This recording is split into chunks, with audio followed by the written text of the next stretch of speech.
সুপ্রিয় viewers, bike blog নয়নের পক্ষ থেকে দেশের এবং সকল প্রবাসী ভাইদেরকে জানাচ্ছি আন্তরিক শুভেচ্ছা অভিনন্দন। আবারও চলে আসছি আপনাদের মাঝে খুব গুরুত্বপূর্ণ একটা ভিডিও নিয়ে। আজকের ভিডিওতে থাকবে হঠাৎ করে আপনার বাইকটি থেকে মাইলেজ কমে গেছে, সেক্ষেত্রে আপনি কি করবেন? আপনি কম সিসির একটি বাইক ক্রয় করছেন অনেক বেশি মাইলেজ পাওয়ার জন্য, কিন্তু আপনার বাইকের মাইলেজ হঠাৎ করে কমে গেছে। কমন চারটি কাজ করবেন। কমন চারটি কাজ করলে আপনি আপনার বাইক থেকে 60+ মাইলেজ পেয়ে যাবেন। তো চলুন দেখে আসি আজকের ভিডিও। সর্বপ্রথম আপনাদের চেক করতে হবে বাইকের স্পার্ক প্লাগ। আপনার বাইকের মধ্যে দুটি স্পার্ক প্লাগ লাগানো আছে। আপনার বাইকের স্পার্ক প্লাগ যখন দুর্বল হবে, যখন অতিরিক্ত কালো হয়ে যাবে, ইলেকট্রোলাইট ক্ষয় হয়ে যাবে, তখনই আপনার বাইকের মাইলেজ কমে যাবে। আপনি কি করবেন?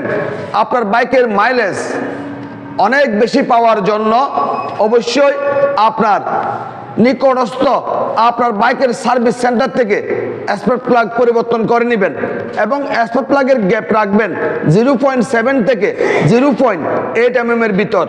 সেক্ষেত্রে আপনি আবারও আগের মতো আপনার বাইক থেকে মাইলেজ পেয়ে যাবেন।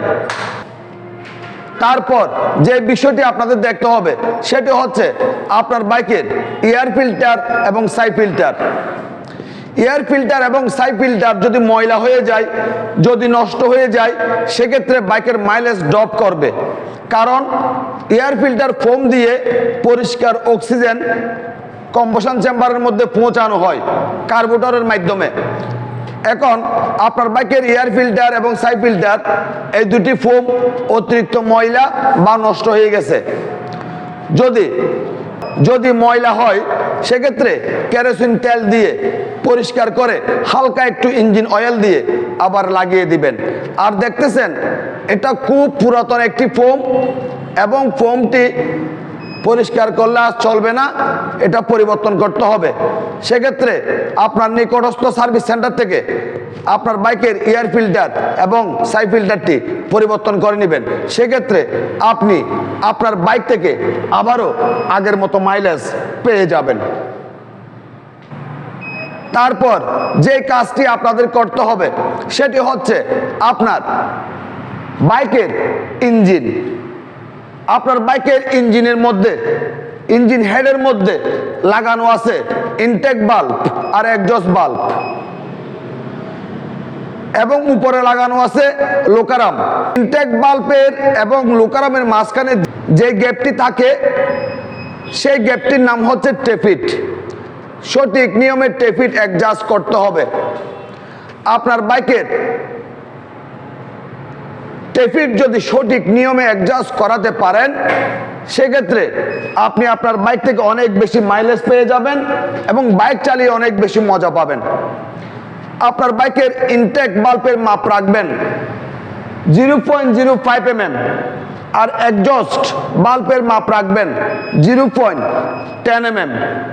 100% আপনি আপনার বাইক থেকে আগের মতো মাইলেজ পেয়ে যাবেন। তারপর যে কাজটি আপনাদের করতে হবে সেটি হচ্ছে আপনার বাইকের কার্বোরেটর। আপনার বাইকের কার্বোরেটর অবশ্যই আপনার কি করতে হবে? পরিষ্কার করতে হবে WD-40 দিয়ে।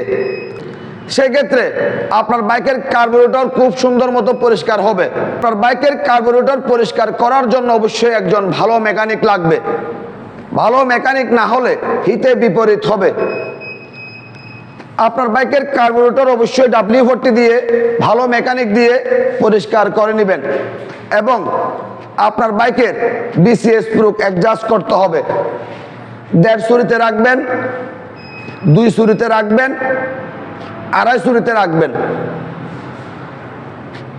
1.5 সুরি, 2 সুরি, 2.5 সুরি, এই 3টা সেটিং আপনাদের করতে হবে একটার পর একটা, যদি ভালো মাইলেজ না পান। এই 3টা সেটিং এর মধ্যে যে কোনো একটা সেটিং একদম পারফেক্ট হয়ে যাবে, তখনই আপনি আপনার বাইক থেকে অনেক বেশি মাইলেজ পাবেন। এবং আপনার বাইকের RPM অবশ্যই 1400 প্লাস মাইনাস 100-তে রাখবেন। কারণ আপনি যখন বাইকের আরপিএম কম রাখবেন, বাইকটি রাইড করার সময় বারবার বন্ধ হয়ে যাবে। বারবার বন্ধ হয়ে যাওয়া মানে বাইকের মাইলেজ কমে যাওয়া। বাইকের মাইলেজ বাড়তি পাওয়ার জন্য অবশ্যই আরপিএম 1400 প্লাস মাইনাস 100-তে সেট করবেন। সেক্ষেত্রে বাইক থেকে আগের মতো মাইলেজ পাবেন। বাইক থেকে অনেক বেশি মাইলেজ পাওয়ার জন্য আজকে আপনাদের সাথে 4টি বিষয় শেয়ার করছি। কমন এই 4টি কাজ করবেন যদি হঠাৎ করে আপনার বাইকের মাইলেজ কমে যায়। লাইক করবেন, কমেন্ট করবেন এবং বেশি বেশি করে শেয়ার করে দিবেন। আর আমাদের এই ছোট্ট পরিবারটি সামনের দিকে এগিয়ে যাওয়ার জন্য সুযোগ করে দিবেন। সবাইকে অনেক অনেক ধন্যবাদ জানিয়ে আজকের মতো বিদায় নিলাম।